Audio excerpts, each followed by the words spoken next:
Absolutely. It's extraordinary. He's gentle, graceful. He's a great collaborator. And I wanted to be in any room that he was going to guide. Yeah, absolutely. It feels like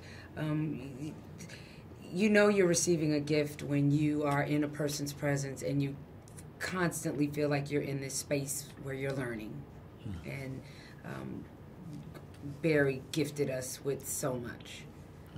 Great. The film is based on James Baldwin's famous 1974 novel of the same name. How familiar were you both with Baldwin's work when you agreed to be a part of the project? I was very familiar with his work. I've been such an ardent, passionate lover of James Baldwin's work.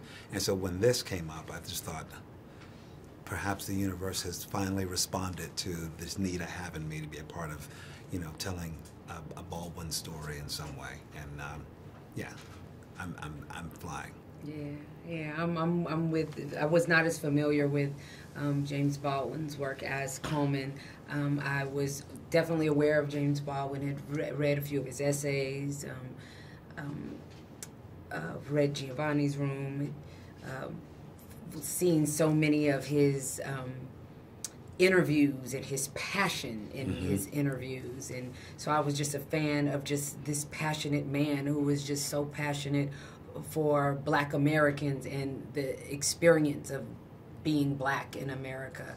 So having the opportunity to do this was just, I mean, I feel like just like I won a bet.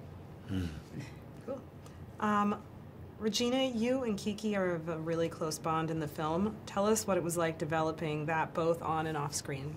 Kiki is just a dream. She's such a beautiful artist, a beautiful young woman, a person that a lot of young actors that age, when they come into this, they want to be a star. You know, they're already talking about their, you know, star on the Walk of Fame, you know, when I get this, where Kiki just wants to express her art, express her gift. And that was just refreshing to be around. And she feels like my baby girl. I mean, I have a son, I don't have a daughter. And she allowed me to have moments that I've never had before, because anytime I've had daughters in projects in the past, I didn't actually get to interact with them. And so Kiki allowed me to be her mama and just love on her and love me back.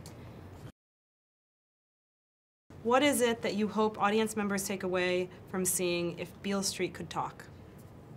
A conversation. Conversation. And I hope that they, you know, so often we say that, you know, what do you want people to take away? I just want people to see it and have their own experience, because I can't tell you what specifically in this movie is going to move you, but I can tell you that there is something or things in this movie that are going to move you, no matter who you are.